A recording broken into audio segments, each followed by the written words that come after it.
À 85 ans, David Allan Coe devrait être une note de bas de page discrète dans l'histoire de la musique country, un nom occasionnellement mentionné en passant lorsque l'on parle de chansons hors la loi et de rebelles oubliés. Au lieu de cela, il est revenu avec quelque chose de bien plus fort qu'une tournée d'adieu.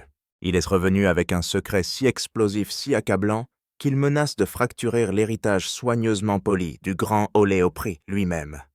Après des décennies de silence de mise à l'index discrète et d'avertissements chuchotés derrière des portes closes par les figures les plus puissantes de Nashville, Coe a décidé qu'il n'avait plus à tenir sa langue.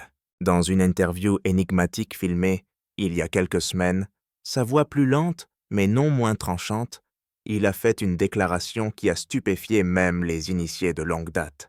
Les proches de l'industrie disent que ce que Coe a laissé entendre pourrait ramener des noms célèbres sous les feux de la rampe, rouvrir des enquêtes que tout le monde croyait enterrées depuis longtemps, et briser l'image que l'Opry a passé près d'un siècle à protéger. Depuis des années, les gens se demandent pourquoi David Allan Coe a vraiment été banni ce dont il a été témoin à la fin des années 1970, et qui a essayé d'acheter son silence lorsqu'il s'est approché de trop près de quelque chose qu'il n'était pas censé voir. Il ne s'agit pas d'un autre récit de hors-la-loi, habillé de nostalgie. Il s'agit du bilan final d'un homme qui n'a jamais oublié à quel point il a été effacé et qui prétend aujourd'hui avoir la preuve qui explique exactement pourquoi. Bien avant de devenir le hors-la-loi le plus dangereux que le pays ait jamais tenté de réduire au silence, David Allan Coe n'était qu'un enfant avalé par un système qui ne lui a jamais donné de seconde chance. Né à Akron dans l'Ohio en 1939, son enfance s'est déroulée presque immédiatement. À l'âge de 9 ans, il était déjà en maison de redressement. À l'adolescence, il passait par des centres de détention pour mineurs et peu après par des prisons pour adultes. Le monde ne lui a jamais offert un atterrissage en douceur. Il lui a appris la survie très tôt et il lui a enseigné la brutalité encore plus rapidement. Chaque fois qu'il essayait de se relever, le système l'enfonçait encore plus profondément. Pourtant, derrière les murs de béton et les portes verrouillées, quelque chose de féroce a commencé à prendre forme. Une voix, une plume, un défi qui refusait de mourir. Coe a commencé à écrire des chansons en prison, pas pour les applaudissements, pas pour la radio, mais pour rester sain d'esprit. La musique qui est sortie de ces années-là était brute, brutale et sans filtre. Ce n'était pas du vernis de Nashville, c'était du gospel de prison. La douleur s'est transformée en rythme, la rage en mélodie. Plus tard, il a affirmé avoir passé du temps dans le couloir de la mort, après avoir tué un détenu qui avait tenté de l'agresser, une histoire que certains contestent et que d'autres confirment prudemment par bribes. Les détails exacts restent obscurs, mais ce qui est indéniable, c'est que lorsqu'il a finalement été libéré, il n'était pas un homme comme les autres, avec un casier judiciaire. C'était une tempête qui se dirigeait tout droit vers Nashville, avec une guitare et toute une vie de fureur. Lorsque Coe est arrivé à Music City, à la fin des années 1960, il n'est pas venu demander la permission ou l'approbation. Il a garé un corbillard à l'extérieur du Ryman Auditorium et y a vécu défiant l'industrie de faire comme s'il n'existait pas. Au début, c'est exactement ce qu'ils ont fait. Il a été ignoré, rejeté, traité comme un fantôme rôdant sur une terre sacrée. Puis les chansons ont commencé à circuler. Il a écrit « Would You Lay With Me in a Field of Stone », une ballade obsédante et intime que Tanya Tucker transformera plus tard en numéro 1. Soudain, l'industrie ne pouvait plus détourner le regard. Mais ils n'ont pas aimé ce qu'ils ont vu. Cheveux longs, tatoués, instables et impossibles à contrôler, David Allan Coe ne correspondait pas à l'image que Nashville préférait vendre. Il n'était pas le cow-boy propre sur lui ou le charmant voyou. Il était imprévisible. Il était conflictuel. Il était dangereux. Alors que d'autres hors-la-loi comme Waylon Jennings et Willie Nelson étaient soigneusement emballés et célébrés pour avoir repoussé les limites juste assez loin pour rester commercialisable. Coe dépassait déjà ses limites dans des endroits où personne d'autre n'osait pénétrer. Ses premiers albums sortis indépendamment et nourris de rage, de poésie et de vérité sans filtre ont pris feu dans la clandestinité. Il s'était fait un public non pas d'auditeurs de radio, mais de motards d'anciens détenus de marginaux et de gens qui se reconnaissaient dans ses paroles. Ses fans n'achetaient pas seulement des disques, Ils achetaient de l'honnêteté. Et pour l'establishment de Nashville, l'honnêteté était une menace. L'industrie prospérait sur le contrôle, la gestion de l'image, les illusions soigneusement entretenues. David Allen Coe n'a jamais signé ce contrat. Dès son arrivée, il a été un problème. Alors que la plupart des artistes de country quémandent des contrats d'enregistrement et cirent leurs bottes dans l'espoir de monter sur la scène du Grand Ole Opry, Coe prend la direction opposée. Il construit une carrière imprégnée de défis et d'indépendance totale. Son son ne demande pas à passer à la radio, il exige de l'attention.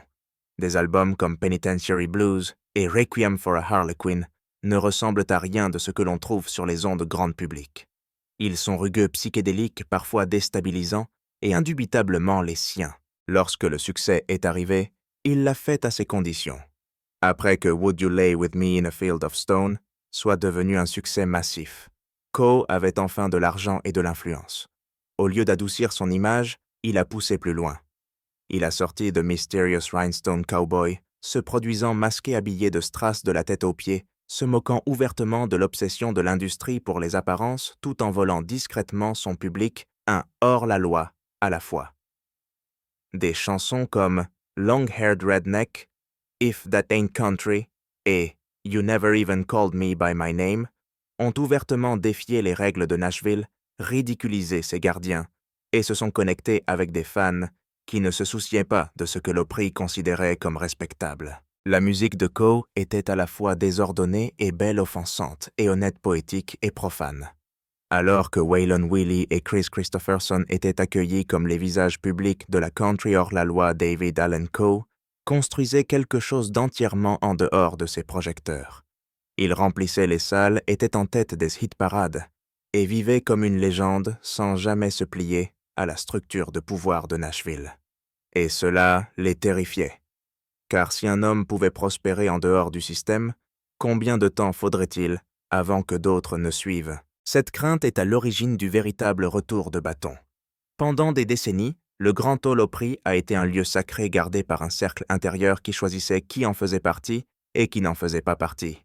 Mais pas une seule fois au cours de ces 6 décennies de carrière, David Allen Coe n'a été invité à monter sur cette scène. Pas en tant qu'invité, pas en tant que membre. Jamais. La raison n'a jamais été rendue officielle. Elle n'a jamais eu à l'être. Les rumeurs ont rempli le silence. Certains ont blâmé son passé carcéral. D'autres ont pointé du doigt ses paroles controversées, son comportement instable ou l'imagerie confédérée parfois associée à ses spectacles. Mais avec le temps, une explication plus sombre a commencé à faire surface. D'anciens producteurs des promoteurs radio et même une poignée de vieux initiés de l'Opry ont discrètement suggéré que Coe n'a pas été simplement exclu parce qu'il était brutal sur les bords. Il a été délibérément blackballé.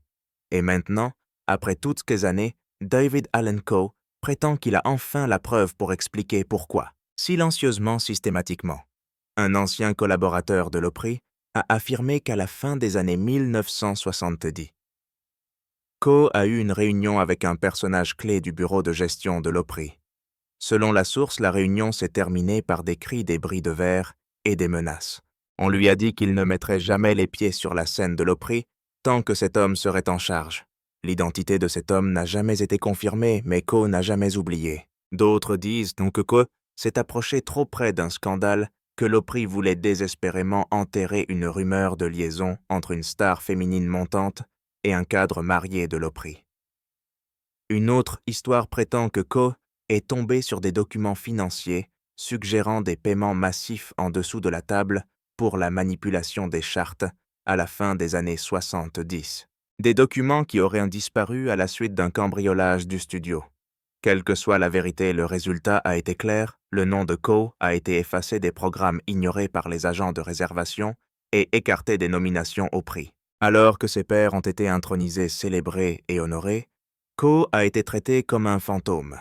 Peu importe le nombre d'albums qu'il a vendus ou le nombre de tubes qu'il a écrits, l'Opry ne l'a jamais reconnu. Ce n'était pas seulement une rébuffade, c'était une exécution silencieuse. Aujourd'hui, à 85, David Allen Coe est prêt à tout dire. Des noms, des dates, des affaires qui ont mal tourné. Il a gardé les secrets pendant des décennies, mais plus maintenant. Car pour Coe, l'Opry ne l'a pas seulement laissé de côté, il en a fait un ennemi. Et les ennemis reviennent toujours. Alors que la plupart des fans pensaient que l'absence de David Allan Coe de l'Opry n'était qu'un nouveau chapitre de son héritage hors la loi, peu comprenaient l'ampleur de la guerre qui se déroulait en coulisses. Coe n'a pas seulement été oublié, il a bien été stratégiquement effacé. Après son succès dans les années 70 et 80, quelque chose a changé. Les stations de radio ont cessé de diffuser ses disques. Les cérémonies de remise de prix l'ont complètement exclu. Les salles qu'il avait réservées ont soudain fait marche arrière sans raison. Son nom a cessé d'apparaître dans les documentaires qui présentaient des artistes pour lesquels il avait écrit des tubes, et les ordres selon les initiés de l'industrie venaient de haut. Les cadres de la musique l'ont qualifié d'ingérable, les agences de relations publiques l'ont qualifié de toxique. Même les artistes qu'il a autrefois aidés refusent de mentionner son nom publiquement. Pourquoi ? Parce que Coe n'a pas suivi le script. Il a refusé de s'excuser pour ce qu'il était ou ce qu'il chantait. Il se moquait des politiques de l'industrie. Il portait ce qu'il voulait, chantait ce qu'il voulait et disait des vérités qui rendaient les gens puissants nerveux. La règle tacite à Nashville est devenue claire. Si vous travaillez avec David Allan Coe, votre carrière risque d'en pâtir.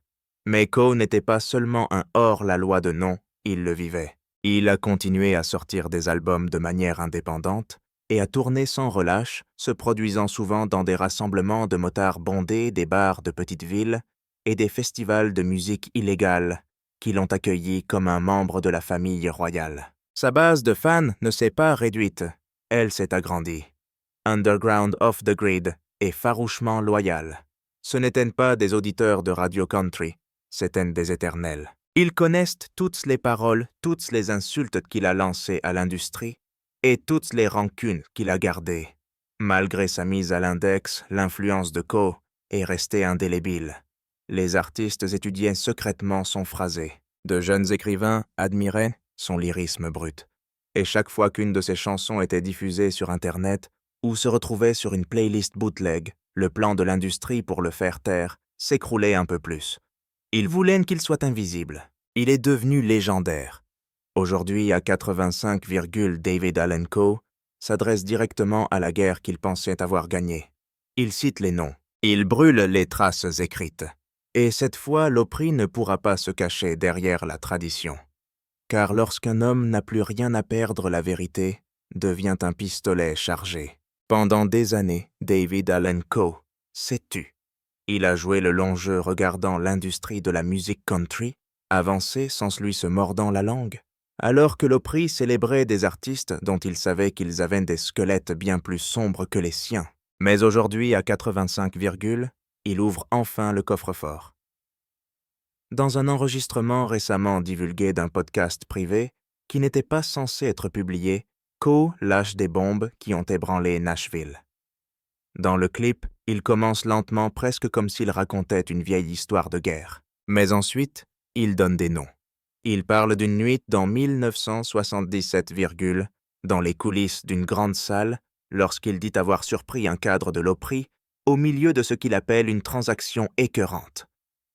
Coe affirme qu'il s'agissait d'un mineur d'une valise pleine d'argent et d'une promesse que rien n'en sortirait. Il n'est jamais allé à la police, mais il en a parlé à 2 amis proches, dont l'un est mort au début des années 2000 dans des circonstances mystérieuses. Ensuite, il y a la lettre. Coe brandit une lettre jaunie, écrite à la main qui proviendrait d'un ancien membre du conseil d'administration de l'Opry. Dans cette lettre, l'homme s'excuse auprès de Coe d'avoir fait partie de la machine qui vous a mise à l'index. La lettre fait référence à un incident survenu dans 81, impliquant un accord non respecté et une menace d'enterrer la carrière de Coe s'il ne se taisait pas. Coe l'a gardé caché pendant plus de 40 ans. Plus troublant encore, il fait entendre un mémo vocal. On y entend une star de la country aujourd'hui décédée parler d'une soirée dans un établissement de bain à laquelle ont participé de nombreuses personnalités du monde de l'industrie. La voix avertit Coe de ne pas s'en mêler sous peine de finir dans la rivière comme les autres. Certains qualifient ces histoires d'extravagantes, d'exagérées, de divagations d'un vieux hors-la-loi en mal d'actualité. Mais d'autres écoutent attentivement car certaines de ces divagations correspondent à des rumeurs chuchotées qui existent à Nashville depuis des dizaines d'années. L'Opry a refusé de commenter. les dirigeants mentionnés ont gardé le silence. Et Ko, il en a plus. Il affirme avoir des enregistrements, des photos, des contrats, des choses qu'il gardait au cas où il viendrait de le chercher. Aujourd'hui, il n'attend pas qu'il vienne. Il le rapporte tout morceau par morceau. Parce que Ko n'est pas seulement en colère, il est en mission. Et l'Opry. Il pourrait ne pas survivre à ce qu'il s'apprête à révéler. L'interview qui a mis le feu aux poudres n'était pas planifiée. Elle n'a pas été programmée par une agence de relations publiques et n'a pas été présentée aux principaux médias. Elle s'est déroulée dans une petite pièce de la propriété de David Allen Coe, dans le Tennessee. Juste lui, une équipe de tournage et un journaliste en qui il avait confiance. Ce qui a commencé comme une conversation décontractée s'est rapidement transformé en l'une des crises les plus explosives de l'histoire de la musique country. Pendant près de 2 heures, Coe a déversé des décennies de rage, de trahison et de vérités enfouies. Et lorsqu'elle a été diffusée sur Internet, elle s'est répandue comme une traînée de poudre. Dans la vidéo, Coe ne crie pas, il ne pleure pas. Il parle lentement avec mesure, avec un calme mortel. Tenant une pile de documents dans une main et une cigarette dans l'autre, il raconte des histoires qui semblent trop sombres pour être de la fiction. Il nomme des cadres qui l'ont mis au banc de la société. Il accuse certains membres de l'Opry d'avoir couvert des abus et manipulé des carrières à huis clos. Il lit de vieilles lettres dont certaines auraient été écrites par des artistes qui l'ont supplié de garder leurs secrets. Il fait écouter des messages vocaux inédits, de promesses non tenues et de menaces voilées. Mais le moment le plus choquant survient vers la fin, lorsque Coe s'arrête, se penche en avant et chuchote dans le micro « Vous voulez savoir pourquoi j'ai été banni de l'Opry? Parce que j'en savais trop. Parce que je n'ai pas voulu jouer le jeu. Parce que j'ai surpris l'un des leurs en train de faire quelque chose qui les aurait détruits. Et maintenant, j'ai fini de les protéger. » La pièce devient silencieuse. Pas de musique de fond. La vidéo n'était pas censée être rendue publique, mais elle a fait l'objet d'une fuite en l'espace de quelques jours. Les fans ont découpé des moments et les ont diffusés sur TikTok. Les forums nationaux ont explosé. Les réactions se sont multipliées sur YouTube. Les jeunes artistes, dont beaucoup n'avaient entendu que des murmures sur l'héritage de Coe, ont commencé à poser des questions. Pourquoi n'a-t-il jamais été invité à l'Opry? Pourquoi ces histoires n'ont-elles jamais été couvertes? L'establishment s'est démultiplié. L'Opry a publié une vague déclaration d'entreprise indiquant qu'elle honorait la tradition et ne commentait pas les affirmations non vérifiées. Mais il était trop tard. Le silence en disait plus long que les mots ne pourraient jamais en dire. Pour la première fois, l'industrie ne pouvait pas enterrer David Allen Coe. Il leur avait survécu, les avait dépassés, et maintenant, il les avait démasqués. La réaction a été immédiate, mais pas celle à laquelle l'Opry s'attendait. Alors que l'interview de David Allen Coe faisait le tour de l'Internet, la réaction du monde de la musique country était divisée en deux. D'un côté, il y avait le silence, le genre de silence qui parle plus fort que le déni. Les principaux médias country ont refusé de publier l'histoire. La radio country a ignoré le clip et les stars liées à l'Opry en particulier, les membres de longue date, sont restés silencieuses. Pas de tweet, pas de déclaration, pas de soutien.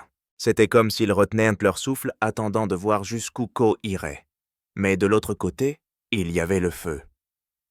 De jeunes artistes, en particulier ceux en marge de l'élite de Nashville, ont commencé à prendre la parole non seulement pour défendre Coe, mais aussi pour s'indigner du système lui-même. Les créateurs de TikTok ont disséqué ces affirmations ligne par ligne. Un fil de discussion virale a exposé d'autres légendes qui ont été snobées ou réduites au silence par l'Opry.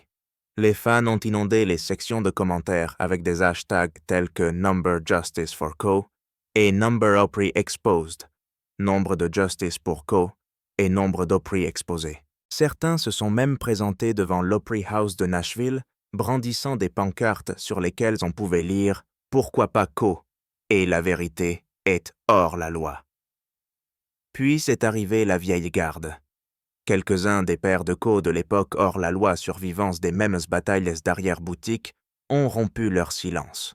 Un auteur-compositeur de country de longue date a admis qu'il avait lui aussi été menacé dans les années 80 après avoir remis en question la politique interne de l'Opry.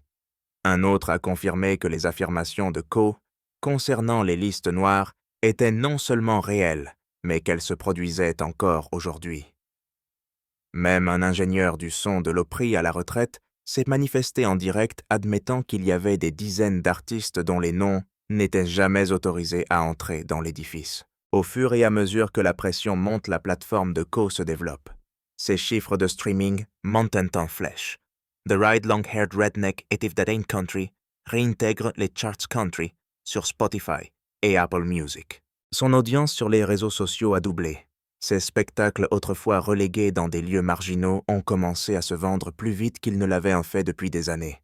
L'Opry avait tenté de l'effacer. Au lieu de cela, ils l'ont ranimé. Et lorsque la poussière est retombée, une chose est devenue douloureusement claire.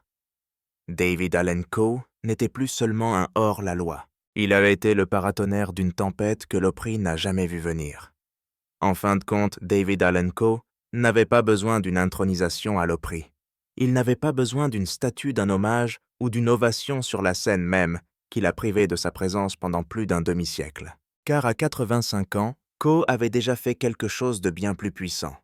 Il avait fissuré le halo qui trônait au-dessus du grand vieux Opry et révélé le désordre qui régnait en dessous. Ce qui avait commencé comme une rancune amère s'est transformé en une prise de conscience. Pas seulement pour Coe, mais pour tous les artistes que l'Opry a négligés, réduits au silence ou enterrés dans un effacement poli. Son interview virale n'a pas seulement relancé sa carrière, elle a exposé l'hypocrisie qui perdure sous la surface de Nashville depuis des décennies. Les fans ont commencé à tout remettre en question.